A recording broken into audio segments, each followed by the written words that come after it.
ఓం నమ శివాయ. ఈరోజు శివయ్య సందేశం ఏంటి అంటే, భక్త, నన్ను ప్రశ్నించకుండా నా త్రిశూలాన్ని తాకు. నిన్ను ఇబ్బంది పెడుతున్న నీ శత్రువుల ఆటను నేను కట్టిస్తాను. నీ జీవితం సంతోషంగా ఉండేలా చేసే బాధ్యత నీ తండ్రి శివయ్యది అని మర్చిపోవద్దు. నాపై నమ్మకముంచి ఆఖరి వరకు విన్నావంటే ఖచ్చితంగా నీ జీవితాన్ని నేను మారుస్తాను భక్త.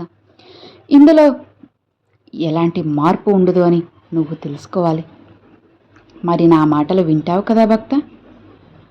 నీ నోటి నుంచి నా మాట ఎందుకు రావడం లేదు?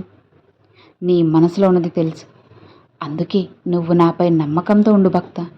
నీపై జరుగుతున్న చెడు ప్రచారాలు ఎలాంటివో, ఆ వ్యక్తి ఎవరు, ఏం చేయబోతున్నారో అన్నీ నీకు చెప్పాలని ఈరోజు నేను వచ్చాను.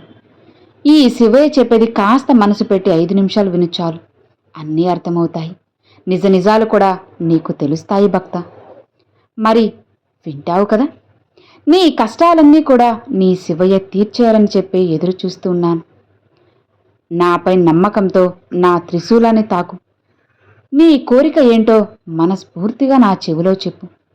నేను ఇచ్చేటువంటి ఈ సందేశం నీ మంచి కోరేలానే పంపుతున్నాను. నీకు సంతోషాన్ని అందించాలని అనుకుంటున్నాను. కాదనకుండా విను. నిన్ను దెబ్బ కొట్టాలని చూస్తున్న వారిని నీ దగ్గరకు రానివ్వకుండా చేస్తాను. అలాంటి వాళ్ళు నీ వాళ్ళైనా సరే కాస్త దూరం చేస్తాను. జరిగేది, జరగబోయేది, జరుగుతున్నది చూసి ఆశ్చర్యపోవద్దు, ఆందోళన చెందకు.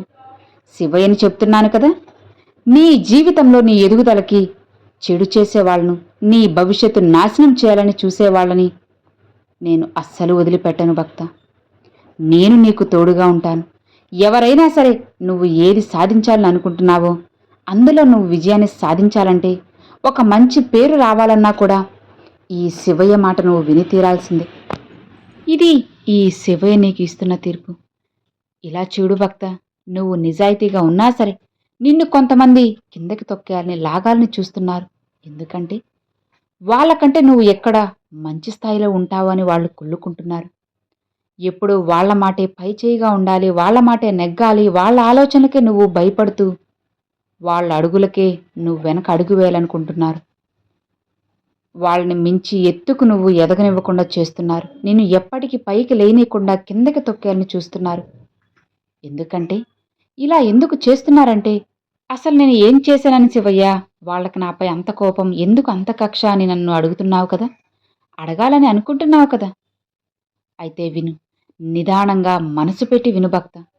అధికారపూర్వకంగా, డబ్బు, ప్రేమపూర్వకంగా, పేరు ప్రతిష్టల పూర్వకంగా నువ్వు ఎదుగుతున్నావని, అందరి దృష్టిలో కూడా నువ్వు చాలా గొప్పవాళ్ళిగా, ఒక మంచి వ్యక్తిగా, మంచి పేరు అనేది ఉంది అని వాళ్ళు భరించలేకపోతున్నారు, ఓర్చుకోలేకపోతున్నారు.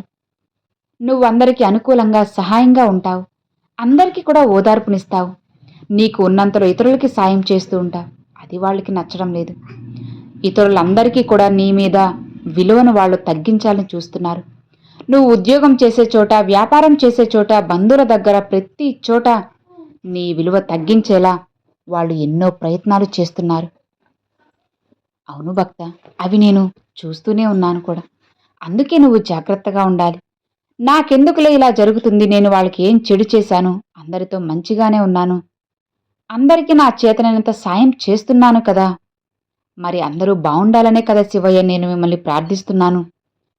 ఎవరికి ఏ కష్టం రాకూడదనే కదా నిస్వార్థంగా మీ దగ్గర ప్రార్థన పెడుతున్నాను తండ్రి అని నువ్వు నన్ను అనుకుంటూ చెబుతున్నావు కదా భక్త. వాళ్ళ మనసులో ఉద్దేశాలనేవి నీకు అస్సలు అర్థం కావడం లేదు. అందుకే వాళ్ళ గురించి నీకు చెప్పే ముందు కొన్ని విషయాలు నీకు చెప్పాలి. నువ్వు చాలా మంచివాడివి భక్త, గొప్ప వ్యక్తిత్వం ఉన్న మనిషివి, చాలా మంచి అలవాట్లు ఉన్న వ్యక్తివి, మంచి నడవడికతో ఉన్న వ్యక్తివి, సున్నితమైన మనసుతో ఉంటావు, ఎవరికి కష్టం రాకూడదని కోరుకుంటావు. ఆ ఉద్దేశంతోనే అందరినీ ఒకే దృష్టితో చూస్తావు, అందరితో సమానంగా ఒకేలా ప్రవర్తిస్తావు. కానీ వాళ్ళ మనసులో ఉన్న ఆలోచనలు, వాళ్ళు నీ మీద చేస్తున్న చెడు ఆలోచనలు నీకు అస్సలు తెలియడం లేదు. కానీ వ్యక్తిత్వం అనేది మంచిది భక్త. వాళ్ళలో లేని ఒక మంచి గుణం అనేది, ఎన్నో సుగుణాలు నీలో ఉన్నాయి. అది వాళ్ళందరికీ ఎప్పుడూ కూడా వాళ్ళు జీర్ణించుకోలేకపోతున్నారు. వాళ్ళు ఎక్కడ ఎదగాలని ప్రయత్నించినా వాళ్ళ చెడు ఆలోచనల వల్లే వాళ్ళు ఎప్పుడూ కింద పడిపోతున్నారు. కానీ దైవశక్తి పొందినటువంటి నువ్వు నా భక్తుడివి. నువ్వు ఎప్పుడూ కూడా ధైర్యంగా ఉండు. ఈ శివయ్య నీకు తోడుంటాను. ఎలాంటి కీడు జరగను. నువ్వు తలపెట్టిన ప్రతి పనిలో కూడా నీకు విజయం చేకూర్చే బాధ్యత నాది. ప్రతి దాంట్లో నీకు సహాయం చేస్తూనే ఉంటాను.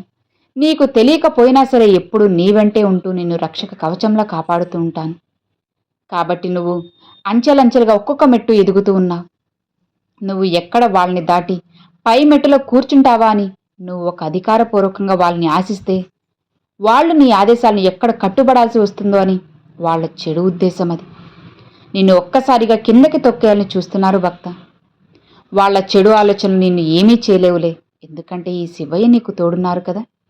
శివయ్య భక్తులు ఎవ్వరిని ఏమీ చేయలేరు. నేను నీ వెంటే ఉన్నాను, నమ్మకంతో ఉండు. ఈ శివయ్య నీకు ఎలాంటి చెడు జరగనివ్వను.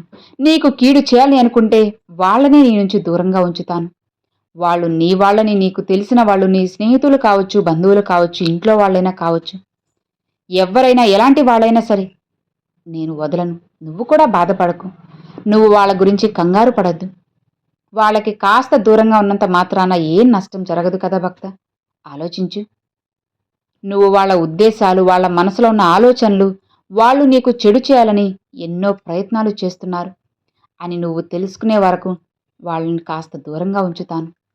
నువ్వు అన్నిటినీ తెలుసుకునే లోపే నువ్వు వాళ్ళకి దగ్గరగా ఉన్నావంటే ఎన్నో నష్టాలు జరిగిపోతాయి భక్త. ఆ తర్వాత ఏం చేసినా కూడా జరిగిపోయిన కాలాన్ని వెనక్కి తీసుకురాగలవా చెప్పు. అందుకే ఈ శివయ్య నీ మంచి కోసమే, ఎలాంటి కీడు జరగకూడదనే ఈ సందేశాన్ని నీ ముందుకు తీసుకొచ్చేశాను. ఇలాంటి నిర్ణయం తీసుకుని నీకు ముందుగా వచ్చేశాను. అర్థం చేసుకో. నా మాటలకి కట్టుబడు. జాగ్రత్తగా ఉండు. మంచి చెడు అనేది చూసుకొని ఎవరితో ఎంతలో ఉండాలో అంతలోనే ఉండేందుకు ప్రయత్నించు. నీ మంచితనంతోనే అందరితో ఒకేలా ఉండాలి, అందరినీ సమానంగా ప్రేమించాలని చూస్తావు. అందులో ఏమాత్రం కూడా తప్పులేదు భక్త. నీలో ఉన్న ఒక ప్రత్యేకమైన గుణమే ఈ శివయ్యకు నువ్వు మంచి భక్తునిగా నేను నిన్ను ఎన్నుకున్నాను. నువ్వు నా ప్రియమైన భక్తుడివి, భక్తురాలివి. నా త్రిశూలాన్ని తాకావు కదా. ఇక నీకు ఎలాంటి దోషాలు ఉండవు. నైవంచకులకు మాత్రం కాస్త దూరంగా ఉండు చాలు. సరేనా? అలా ఉండటమే నీకు, నీ జీవితానికి మంచిది. నీకున్న శక్తిని ఉపయోగించి నడుచుకో. అన్నిటినీ గ్రహించు, అన్నిటిలో మెలకువగా ఉండు. అలానే నడుచుకో. అన్ని వేళలా కూడా ఈ శివయ్య నీకు తోడు ఉంటారు అని అస్సలు మర్చిపోవద్దు. కాస్త తెలివితేటలతో మసులుకో. కళ్ళు తెరిచి ఈ లోకాన్ని చూడు.